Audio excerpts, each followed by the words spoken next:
Guys, mayroon pong nagpaabot sa atin tungkol po ito kay BBM dahil gusto nilang malaman po kung ano po ba ang katotohanan dito sa karamdaman ni BBM. Unti-unti itong nangangayat.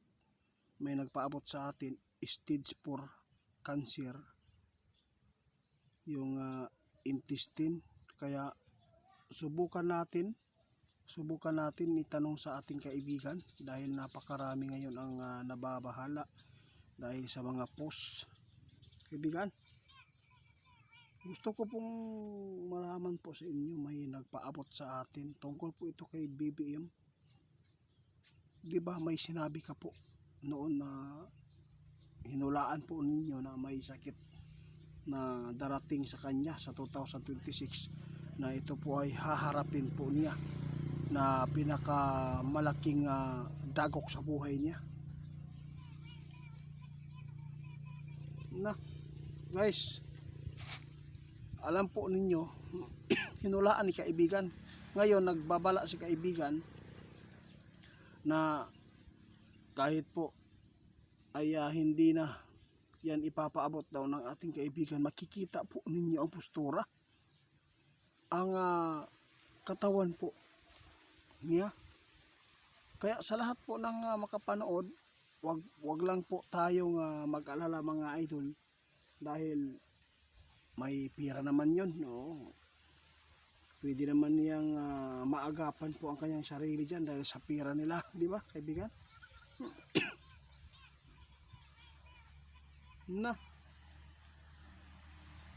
yun ang problema, guys. Ito po ang problema. Mahirap agapan yung karamdaman na nasa kanya. Bakit po kaibigan? Bakit po nyo nasabi yan? Mga supporters ng BBM, no? Pasensya na kasi may nagpaabot lang po. Makikita man ninyo na iba po ang dating po ng kanya pangangatawan ngayon. Sa pangangatawan pa lang makikita na ninyo na may taglay talagang sakit. Alam po ninyo, marami ngayon ang nagkakahaka.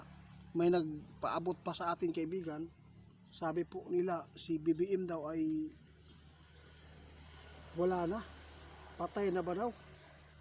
Ito po ngayon na ang gusto kong malaman din.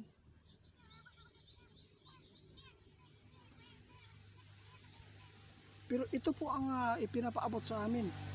May nag-post daw na si BBM ay patay daw.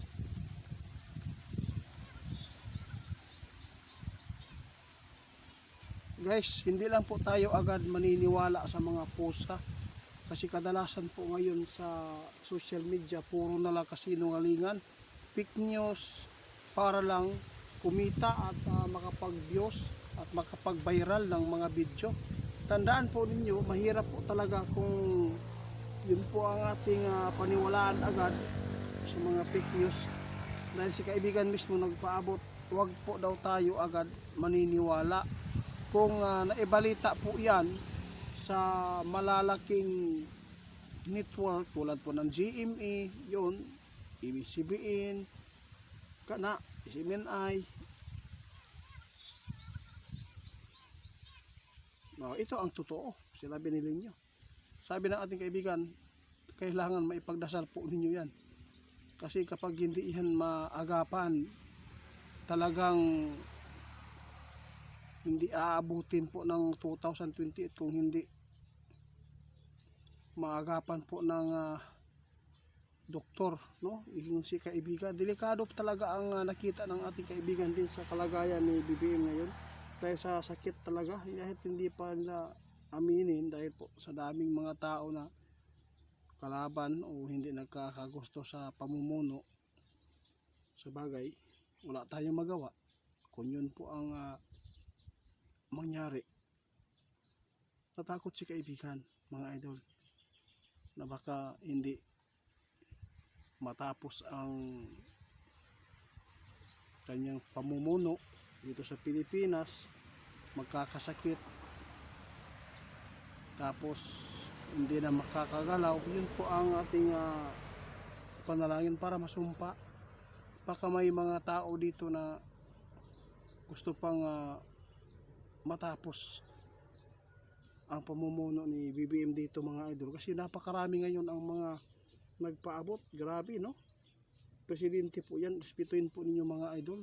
Grabe po yung sinasabi nila na patay na daw, stage 4 cancer. Sa totoo lang, may karamdaman. Sinabi na po ng ating kaibigan noon yan. Oo, salamat kaibigan. Guys, yun lang po ang pakay ng ating kaibigan, kasi pinatawag ko siya dahil sa mga tanong nyo. May ano pa, may nagpaabot sa atin. May congressman daw na namatay. Tapos ang hindi ko nakalimutan ko na itanong kay kaibigan, nakalimutan ko, hindi ko lang naalala. Nakaalis na si kaibigan. Kaya maraming salamat guys. Paki-report po kay Ghost Hunter 88 Fans 2.0. Hindi po yan ako. Mga idol, itatanong po natin kay kaibigan sa susunod. Kasi may namatay daw na congressman, hindi po daw ipinapaabot dahil takot sila ibas. Dahil po isa po ito sa nagpirma sa impeachment ni VP Sara Duterte.